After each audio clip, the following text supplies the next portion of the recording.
Well, Amanda, we've actually seen a steady decrease in the number of millions of people that it's been affected. All right, thank you, Rana. For today, you have a high of 57 degrees with mostly cloudy skies with a 20% chance of rain and winds coming out of the southeast at 15 miles per hour. So all in all, it's a pretty nice day out there, other than it's going to be a little chilly. Well, thank you, Aaron. I'm at the New River Valley Mall, and I'm actually joined with a very special guest here today. I'm joined by Mr. Santa Claus himself. Downtown Blacksburg won't see any of the money from the national bailout, but they could see a boost in sales. Coming up on Virginia Tech News, we will continue with our regional weather and a look at local sports. The Christiansburg Rec Center is the location of the 33rd Annual Senior Citizens Arts and Crafts Fair.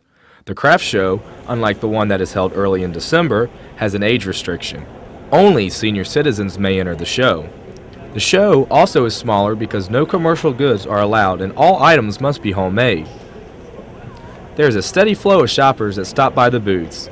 The crafts fair was originally held to help seniors make a little extra money. But for Mary Buck, being at the fair isn't about making money.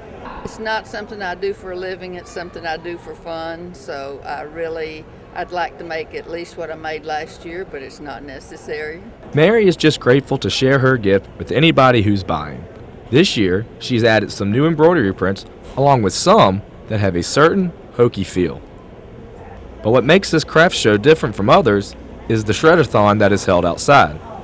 Christiansburg Rec Center Supervisor Terry Caldwell explains why combine the two. From both things to help both programs go to have a good participation number. The Shred-a-thon is sponsored by the Triad Salt Council, which is seniors and law enforcement working together, and it's a free service that we offer to the public to help shred unwanted documents so that they help prevent identity theft. Identity theft decreased last year, but it is still very important to protect yourself.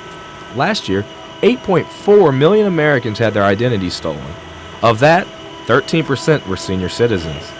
The Shred-a-thon is a way to contribute to the solution. Anybody that wants can show up and get rid of any old unwanted documents for free. For Virginia Tech News, I'm Brian Weitzel. Every year since the early 80s, the Blacksburg Fire Department has hosted an open house to start Fire Prevention Week. The open house is aimed at children, and the idea is for parents to bring their kids to learn about fire safety. We have this every year. It's usually the Sunday during Fire Prevention Week, and our goal is to get as many kids here as possible. We like to start them off young, get them excited about fire prevention. This year's open house featured many different events. The main attraction includes Sparky the Fire Dog and Smokey the Bear. This is the only open house of the year, but the fire department tries to talk to as many schools as possible. The message to remember? Well, the main thing is, every year, this time of year, is change your battery, change your smoke detector, check your smoke detector, change your battery. That's the big thing. Actually, it's a small thing that makes a big difference in fire safety for all ages. With Virginia Tech News, I'm Brian Weitzel. Homecoming Week isn't just a celebration for alumni returning to visit their old school. It is a week that everybody can enjoy. Each year, the week of festivities starts off with the kickoff event.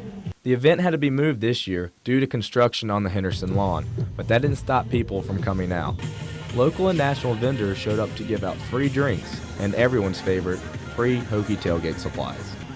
This year's event also had many different activities to take part in. Giant inflatables, including a giant chute where you run as far and as fast as you can while being strapped to bungee cords, were in front of Squires. Throughout the week, other events will be taking place. Today, the National Panhellenic Council is sponsoring a step show that is open to everyone. I don't know, one of the premier events here. I've been twice. I'm a junior, I've been twice. And it's just really something to do on a Friday. It's really great to go to. Tomorrow, come out early to downtown Blacksburg for the homecoming parade that starts up at 9 a.m. This all leads up to the Hokies football game against Western Kentucky at 1:30. If you want to get involved and help set up next year's homecoming events, it's never too early to start. Next year, there will be homecoming board announcements made in the spring, and there's some interviews that are probably in late February, March time period. Definitely fill out an application, interview for a few positions. There's a good amount of seniors on the board right now that are going to be graduating and won't be around next year, so there's going to be many open positions. With Virginia Tech News, I'm Brian Weitzel.